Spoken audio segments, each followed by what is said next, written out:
What's up everybody, I'm Seth Fowler and today I'm reviewing one of the latest Yeezys, the Yeezy Boost 350 V2 in the Citrin colorway, and make sure to stay tuned till the end of the video because I've actually teamed up with Tony D2 Wild to give away a couple pairs of Yeezys.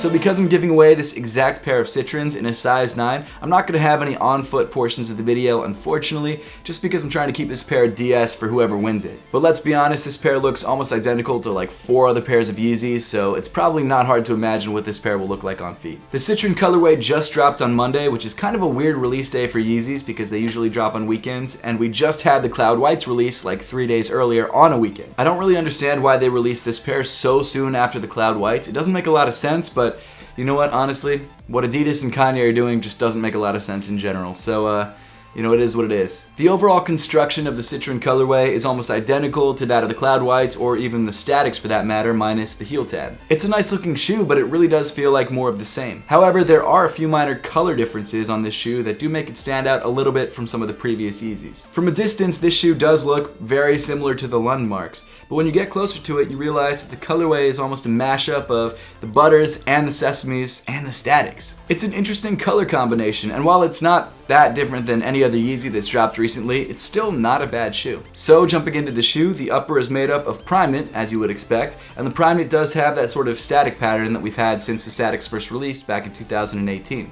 The base of the Primeknit upper seems to be a very light tan color, and it really reminds me a lot of the Sesames. As you can see on the medial side, contrasting with that sesame tan color, you've also got this sort of grayish green color. Those two colors make up a majority of the upper, and I've got to say, it's not a bad look. However, on the top half of the lateral side, just above the stripe, instead of that sesame tan color, you've got this sort of very washed out neon green color. That shade of yellow or green is very, very similar to what we had on the Butters, and this color blocking is also very similar to what we had on the Cloud Whites. That color change gives the upper some subtle contrast, I guess. It's not something that you really notice unless you get up close to the shoe. Just below the butter colored quarter panel, you also have your semi-translucent stripe running along the lateral side of the shoe. This time the stripe comes in that same sort of washed out shade of greenish yellow, and again, it's not something that you really notice until you get up close to the shoe. The one thing I did find kind of interesting about this stripe is that just above it, you've got this dark gray line woven into the Primeknit, and that almost makes the stripe look like it has some sort of shadow, almost like it's a three-dimensional stripe.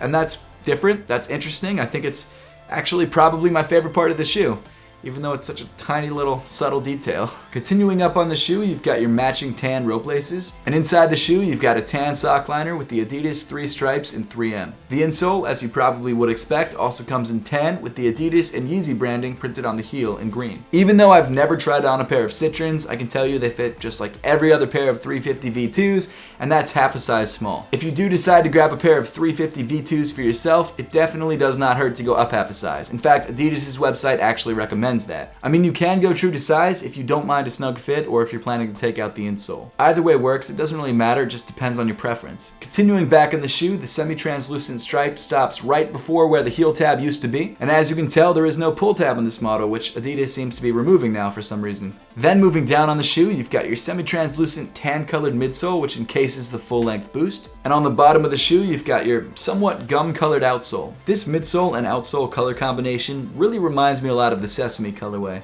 It's very, very similar. And of course, just like every other pair of 350 V2s, the outsole wraps up onto the midsole and still looks like a mistake. I hate that detail. I don't know why they keep doing that. It's not even centered. I don't get it.